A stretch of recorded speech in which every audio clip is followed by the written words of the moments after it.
The story of the Xiongnu begins with thunder on the steppe. They came like a storm, riders of the endless grasslands. The bow was their voice, the horse their heartbeat.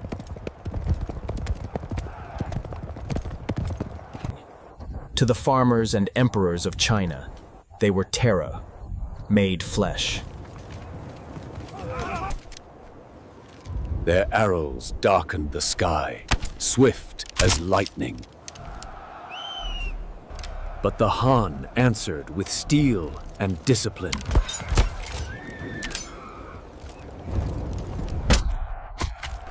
And fell, swallowed by the dust of battle. The clash shook the earth, a thunder of hoofs and cries. In the chaos, dust and blood mingled beneath the sun. The Mongolian steppe was a land of extremes, birthing summers, frozen winters. Here, survival forged resilience and bred warriors. The yurt and the horse stood at the heart of their world.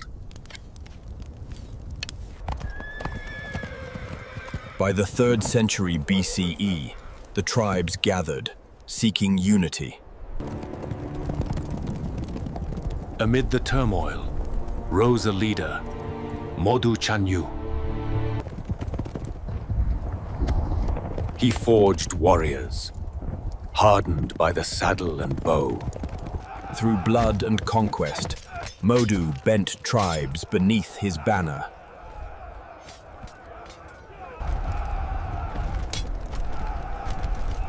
One by one, the tribes yielded to his power. At last, the steppe thundered. With one voice, Modu declared himself Chanyu, supreme ruler of the Xiongnu. An army of horsemen, unmatched in the ancient world. From Mongolia to Central Asia, the Xiongnu spread their power.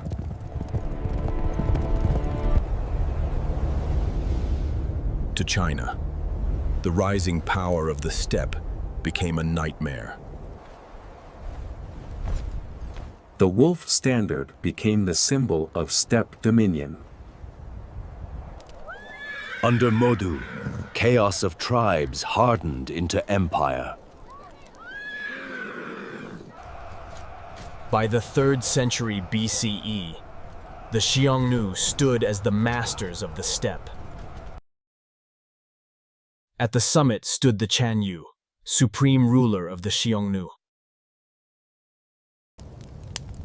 Beneath him were nobles who commanded tribes and warriors. Dozens of tribes paid homage, swelling the confederation's might. Their wealth was measured not in gold, but in herds. The horse was their lifeblood, their weapon, their pride.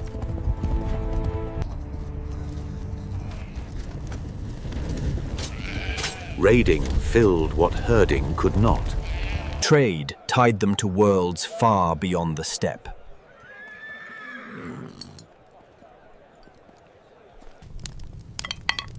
The yurt was both shelter and symbol of their nomadic life. Their art sang of animals, deer, wolves, eagles, eternal on gold. Feasting bound nobles and warriors in shared pride.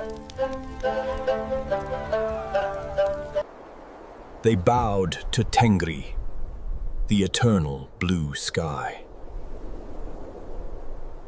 Horses, their most sacred gift, were offered to the heavens.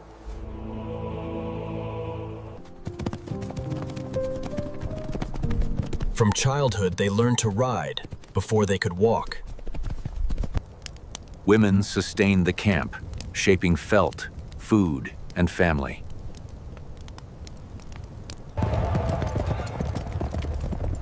Hunting trained the skills of war. Their meals were simple: meat, milk, and gain. Markets thrived at the crossroads of steppe and silk.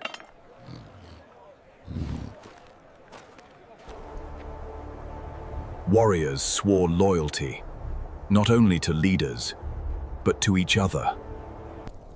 Their camps pulsed with rhythm, of herds, of hearths, of war. Herds, raids, trade, and faith. These gave the Xiongnu their power. Above all ruled Tengri, the eternal blue sky. Discipline turned nomads into an empire.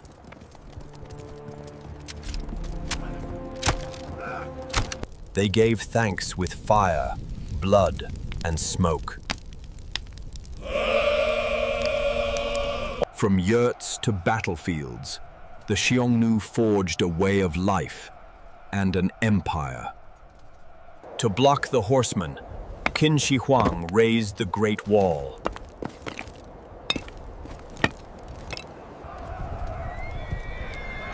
Yet beyond the stones, the Xiongnu waited like wolves. For generations, war flared along the frontier.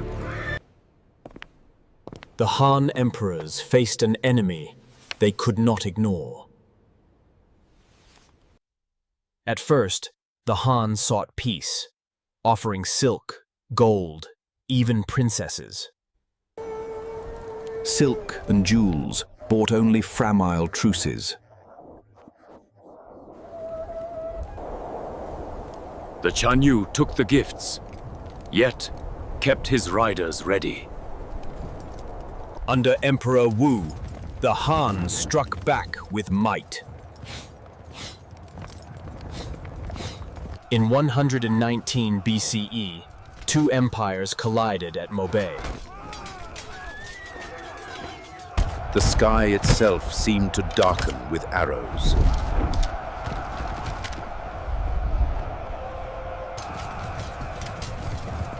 The Huns countercharged their lances like a wall of iron. Men fell like grass before the storm. The plain became a cauldron of dust, blood, and steel.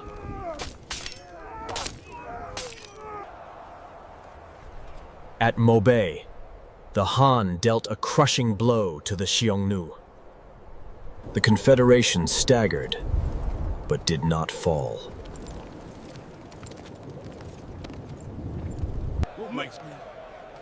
Even as war raged, trade never ceased.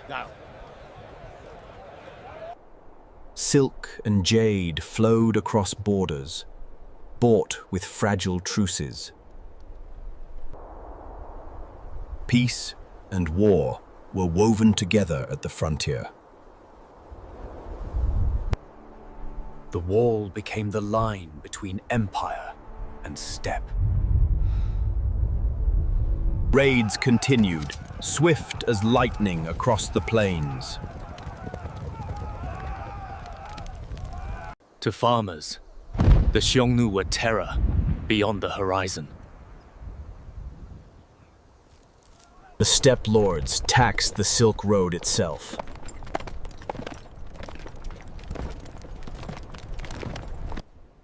Talks often ended in silence, distrust thick as smoke. Yet profit bound them together as tightly as fear. The Xiongnu displayed their power, reminder of the storm, always near. Fortresses rose like scars upon the frontier. They controlled the arteries linking east and west. War and trade with China became the Xiongnu's enduring legacy.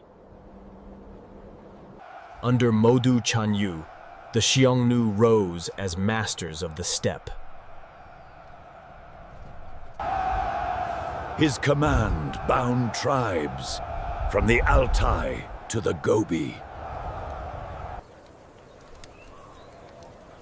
Distant tribes bent the knee, swelling his dominion.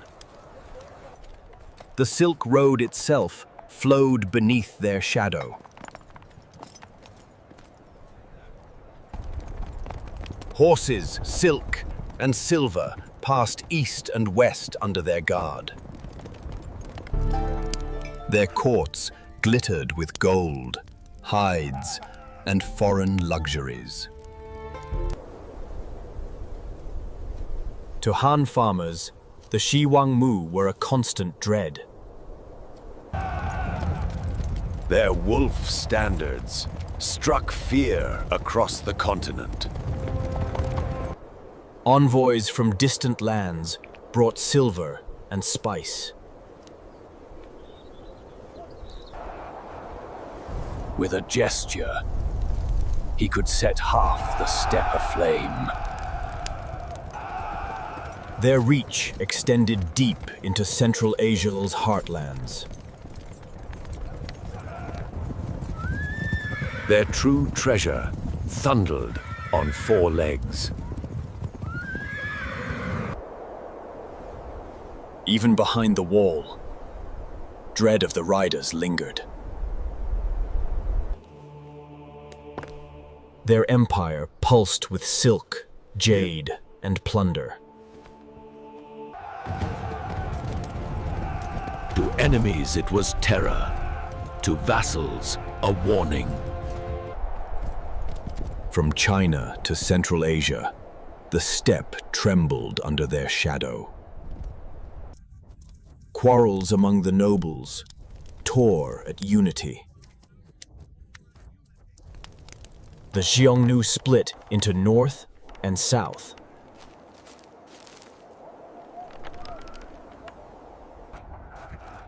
Brother fought, brother the wolf. Banners torn apart. From the walls, Han eyes watched their enemy unravel. The southern Xiongnu submitted to Han rule.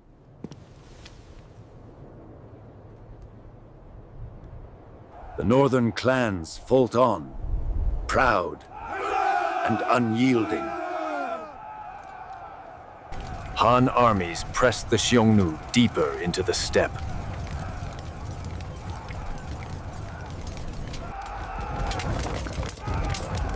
Blow after blow weakened the northern clans.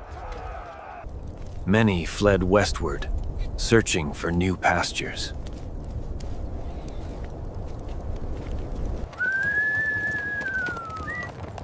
Through mountains they wandered, scattered to the winds. Some may have ridden further still. Ancestors of the Huns. The Han filled the void with walls, fields, and villages. Once mighty pastures lay silent and bare. Those who stayed became auxiliaries within the Han realm.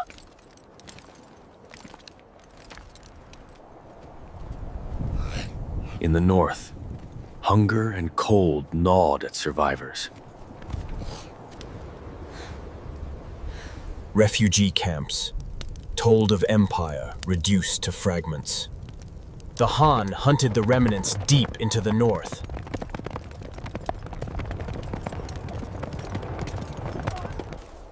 Even the wolf standard lay torn and forgotten. Their strength dwindled to wandering fragments.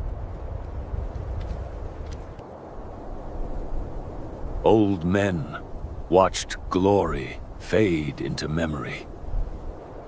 Some vanished into the west, leaving only echoes.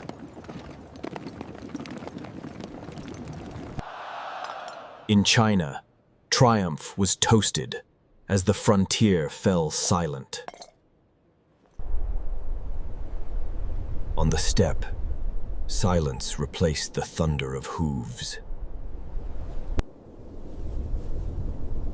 By the 2nd century, the Xiongnu Empire was no more. The Xiongnu began the great cycle of nomadic empires.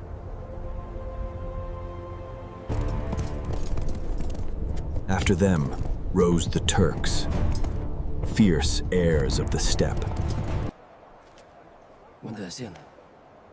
The Uyghurs, too, carried forward the legacy of the steppe. Centuries later, the Mongols would shake the entire world.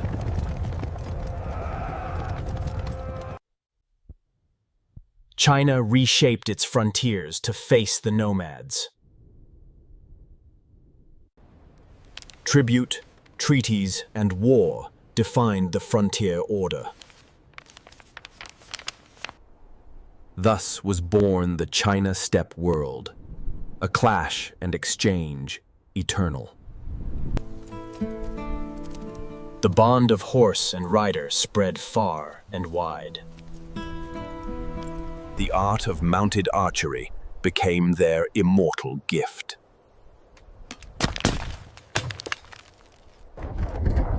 From Persia to Rome, armies learned their deadly art. Even Rome trembled before horse archers of the steppe. For centuries, peasants feared the thunder of hooves. Again and again, new riders rose from the same grasslands. Even today, the tactics of the steppe inspire warriors. The lone horse archer remains the eternal image of the steppe.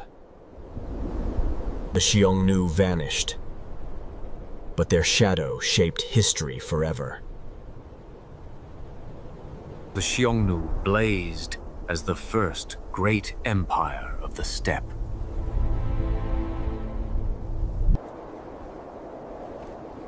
Their rise was fierce, their fall inevitable. Yet their legacy lived on through Turks, Uyghurs, and Mongols.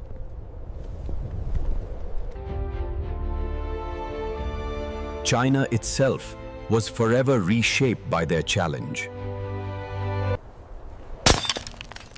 Mounted archery, the gift of the steppe, echoes across history.